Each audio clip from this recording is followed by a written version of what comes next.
talk to Hertfordshire-based economist and wealth manager Jonathan Davis. Jonathan, I'm just going to ask you simply, what do you think of this idea? Well, you know, it's all part of the party election budget that's happening on Wednesday. That's what chancellors do. They take our money and then they give it back, because this is not due to begin till 2018. No coincidence that it's just 2 years before the next election. They give it back just in time for people to vote for them. If you're on universal credit or working tax credits, can you still save? Can you still put something aside, or you can't? You can't. What's the deal? What's the deal on that?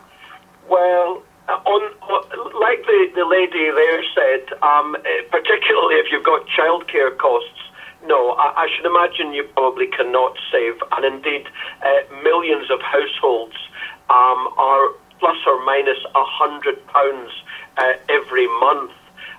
So it's that tight. Having said that, though, if you are living frugally, like you know, many workers are, they're sharing 4, 5, 6, 7, 8 to a household. So if you're living frugally, you can actually live. You can actually spend very little and therefore save. Does it still mean? Does it mean that the government don't really understand what it's like to be on benefits? Oh no, they do understand. I mean that's a prejudiced suggestion. Of course they understand. Doesn't mean that they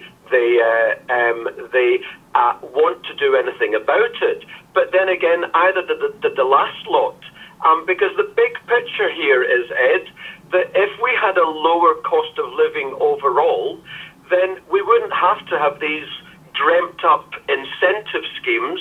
Yeah. And the way to have a lower cost of living is to have a radical change in our economics, not to continue doing what we're doing. Yeah, but Jonathan, who's losing out here? Is it the people on the tax credits, the universal credit, working tax credits? Is it the middle class? Who is losing out? That's what I want to find out.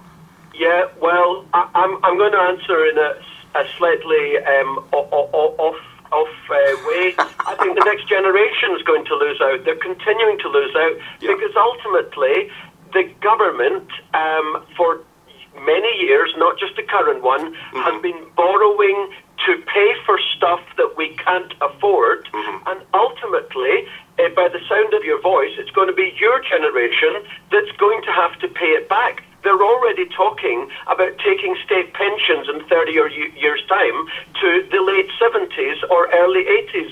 There will be lower spending on health, education, you name it, so all they're doing is borrowing more money to give to the current generation. Jonathan, we've got to leave it there, I'm afraid. Thank you very much. The next generation are going to pay it back. Jonathan, thanks for your time there. That's Jonathan Davis, who is an economist and wealth manager.